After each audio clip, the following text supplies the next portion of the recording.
time walking down the road.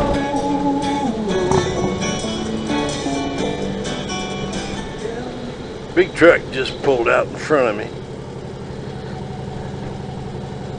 Oh well, I guess they gotta go, but ain't nobody behind me for a while.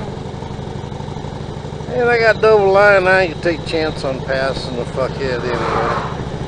I know, truck drivers gotta do what you gotta do, man. I've been there, done that.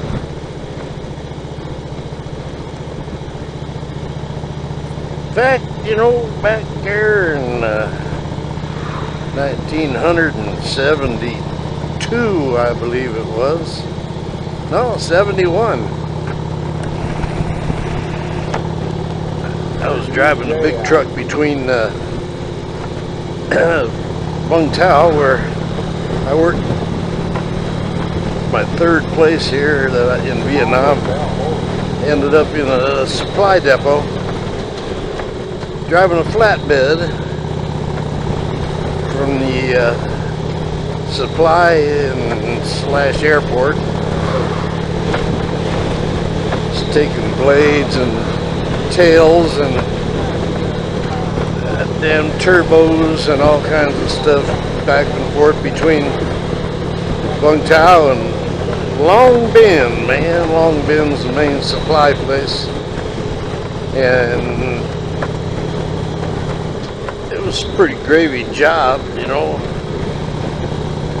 Had to drive, I don't know, 75 miles, I suppose. And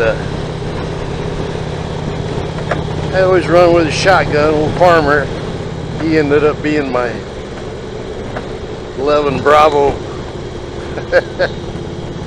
Hey, shotgun on the stagecoach, man. And we were regular as clockwork. We'd leave every morning, 8 o'clock, and after breakfast, you know. And I'd always load the trailers up the night before, so I'd know what I was taking and what I was picking up and all that, you know, all the logistics of it. Well, one day me and Farmer, we left on out of Vung Tau there about 8 in the morning. Just cruising along like always, you know, enjoying all them pretty girls on the bicycles and wearing them little out eyes, man, them silk pants and all that. They was looking good, you know, for a couple of young studs. Yeah, I was, I guess I'd be 20. Farmer was probably 21. And, you know, to get out of the, hey, look at there, man, god darn you know, I noticed that about traffic. I'm gonna have to change the subject for a minute here, but if somebody does something to you, you know, like kind of that truck did, you know, I don't really take it personal, but you see what just happened? This car right here did the exact same thing to the big truck that the big truck did to me. Hey man, ain't that karma? That's just karma, man. I've seen that happen so many times, especially out here on the road, because I don't know, you know, 2 million miles, you got to squeeze it in somewhere, and I've been probably about every dang highway that you can think of, and I've been to every state except Alaska. Thank goodness. Hawaii. Well, I've been to Hawaii, but not in a truck. Me and the old lady come back that way. Speaking of which, back to the truck story. I was, got along about 10 o'clock in the morning or so, and we're cruising along, you know, and smoking cigarettes and hooting and hollering and just honking at the girls, you know. Well, we come through a little village, and you know, Vietnamese, man, they don't have stop signs and lights and stuff. They just have a space and they take that space. Well, I was coming through a village, man, on the highway, and here come two guys on a motorcycle off the side road, kind of like out of an alley. Well, you know, pulling out and expecting everybody to miss you like they always do. Didn't really work for that big old flatbed. That was a big old 5-ton tractor, Army tractor, big iron bumper on it, and shit, it was pretty heavy, just like it was before it was even loaded. So anyway, these two guys pulled out in front of the truck. I nailed them head on, man. I mean, I watched their faces go underneath the radiator in the front there, and they just, there was no noise. It was quiet. I didn't even feel any bumps or nothing, man. But after the, you know, I was empty. I was going to Long Bin empty, trying to pick up some stuff. Well, trailer, empty trailers, they slide like you're on snow. I mean, that's just, there's no traction back there. You got 8 tires on the ground and no weight. But the tractor had all the weight, and it jackknifed on me. And I jackknifed across the highway, across blocking the oncoming traffic. You know, after this is after them guys went up underneath the truck. Well, you know, it all happened so fast. I ended up jackknifed in the middle of the road, and there's dust and motorcycle parts, and just, you know, it was a mess. It was ugly. We went back, you know, we checked on the guys riding the bike, and they were kind of a ghost white color from the dirt on the road. And I suppose they went under the truck, so the duals caught them and tumbled them a little bit. And there was gravel that was embedded in their skin, under their skin, man. And I mean, it almost looked like pimples, but it was just the impact of the gravel. And man, I'll tell you, it was just an ugly son of a bitch. We went back there, and one of them, man, we kind of moved him a little bit, and he was like a piece of rubber. I mean, there was no bones left in his body. It was, you know, it was too bad. He was in the middle of the road. So then, went back to the other one. He was on the shoulder, and he was tore up just as bad.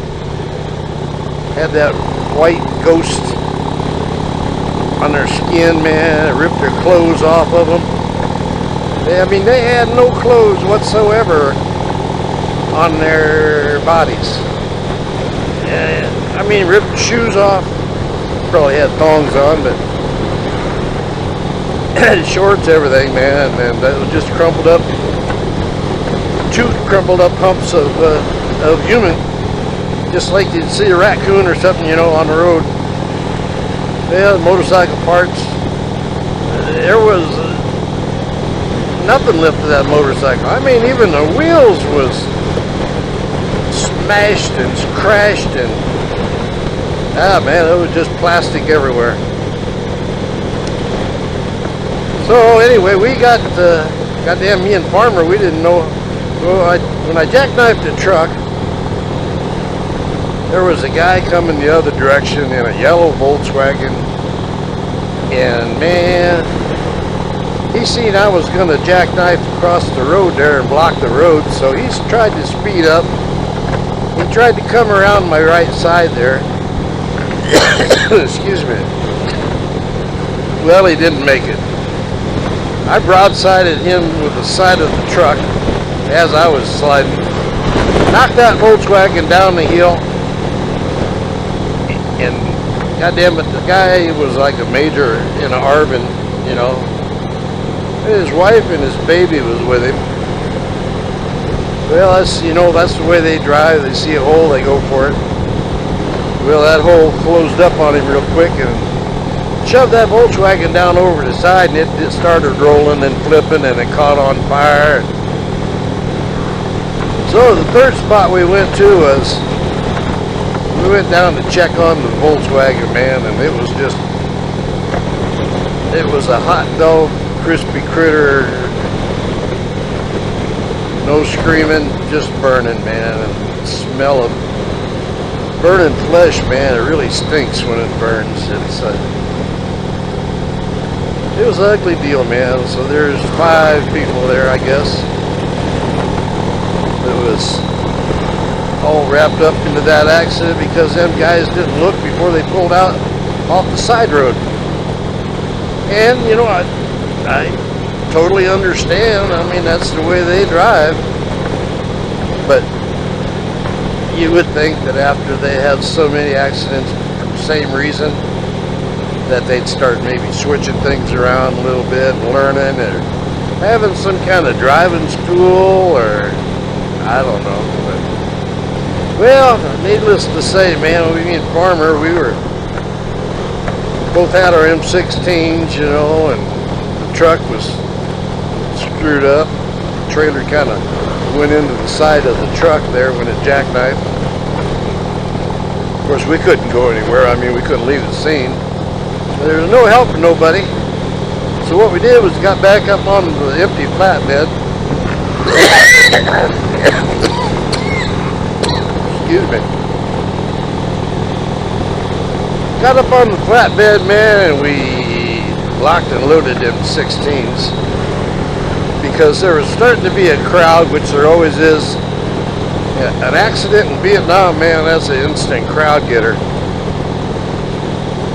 I mean, they show up for anything just because they ain't got nothing else going on, I guess, you know.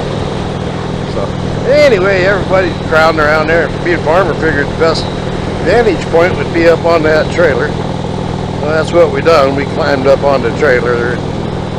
They seen us lock and load our rifles, man, and they, you know, yelled at us and all this and that, you know, American number 10, all that.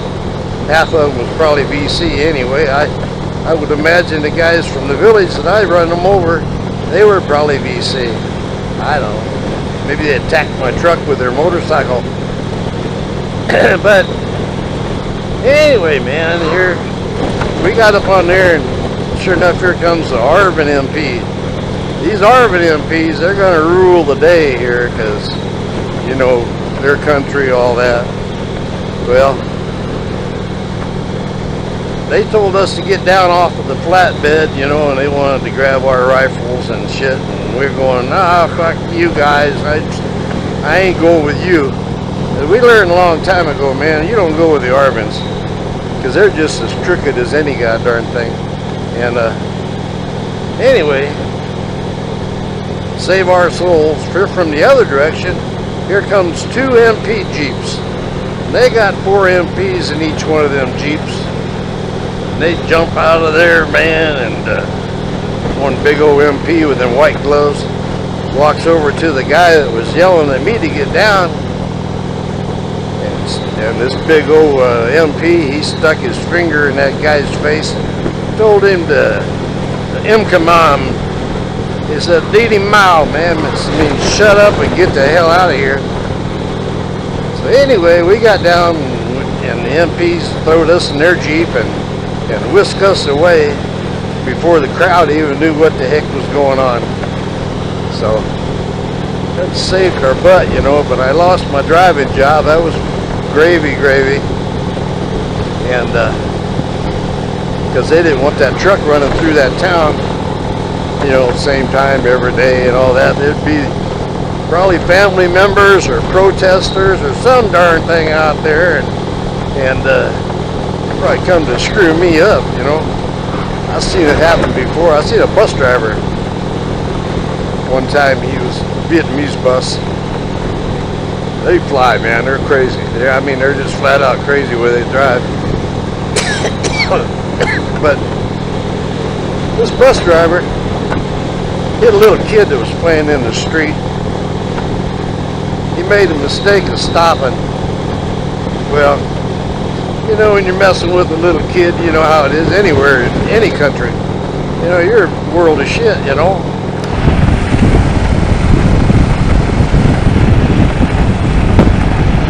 I'm talking too much. So, anyway,